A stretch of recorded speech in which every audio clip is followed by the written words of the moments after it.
Good afternoon, ladies and gentlemen, and my fellow ministers from 3 NATO allies standing here with me. It sends a message, I think, to look at these fine troops from several NATO nations working together, training together, and making certain that there's no misunderstanding, that we all stand together in defense, purely in defense.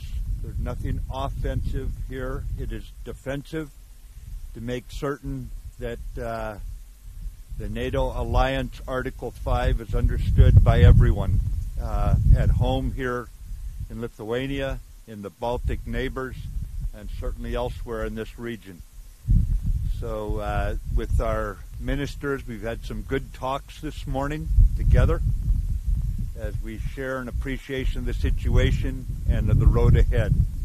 And what you see here with the Enhanced Forward Brigade is matched in several other Baltic nations as well. This one with a strong German contingent, but allied nations also part of the battle group under the commander of the German commander here. It shows the way NATO can be interoperable and our troops can come together and work together and, if necessary, fight together. So can we take your questions? And the ministers are here, so please direct your questions also to them, because I don't want to answer them all. Yeah. Mr. Secretary, do you share the concerns of the Baltic states that Russia could leave troops behind after the Zabad exercise or use the exercise to upgrade and modernize the forces they have in this region? Well, the question has to do with the Zabad exercise that the Russians will run. This is a routine exercise. I trust it'll stay routine. At the same time, NATO will conduct its exercises here. They're exercising today, tomorrow. They're on an exercise right now. And our concentration is on showing the unity of NATO at this time of year and making certain there's no misunderstanding there.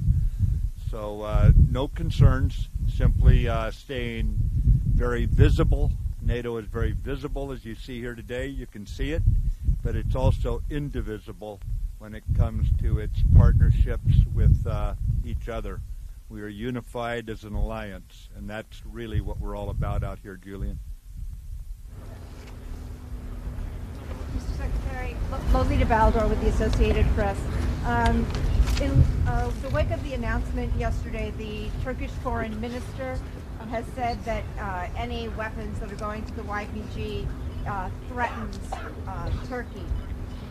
Did the Turks express these concerns to you yesterday when you spoke to them? And how much do you think this threatens the U.S.-Turkey alliance? In the alliance, in NATO alliance, all of the nations are co-equal. We have very in-depth discussions. Turkey is a NATO ally. It's the only NATO country that confronts an insurgency in its own ground from the PKK, and we will work very closely with Turkey in support of their security on their southern border.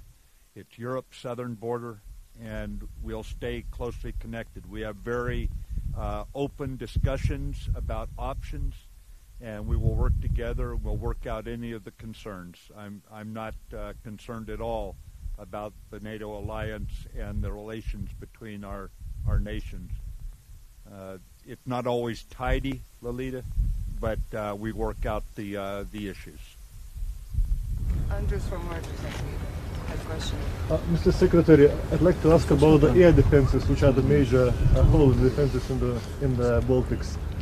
Do you think NATO and US should do more to help the Baltics to plug that hole in order to create a real deterrence?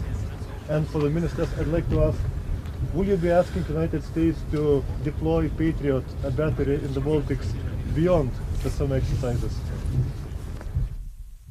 The question is about the air defense, and we will deploy whatever capability is necessary here. The reason for the deployment you see right now is the lack of respect for international law by some nations, by a nation in the region.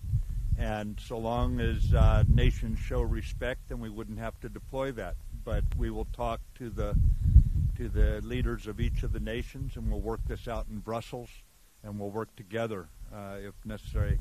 And any of you wish to say something here? Well, already we hear from the Secretary that all defense systems which are necessary will be in the region. And, well, we are not speaking here about the real tactics, real concrete specific systems, but also speaking about air defense. It's not only what we have or will have multi-countries, but also around us. And one last question from Latvia. So, question to Mr. Secretary. How would you evaluate the effort the Baltic countries has made to increase defense spending, and is there something you would bring to the table for the next NATO summit on that? You know, in NATO, there is a goal that all the nations signed up for at Wales. It was 2% of GDP to be spent on defense, and 20% of that to be spent on basically filling in capability gaps with modern systems. These nations are a model for the trajectory they are taking their defense spending. They are serious about it. They are setting an example of growing their defense.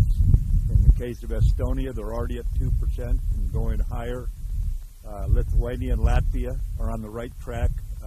We salute what they're doing. The American people are heartened by what they're doing, and we have no reservations about the direction they're on. We're completely aligned with them.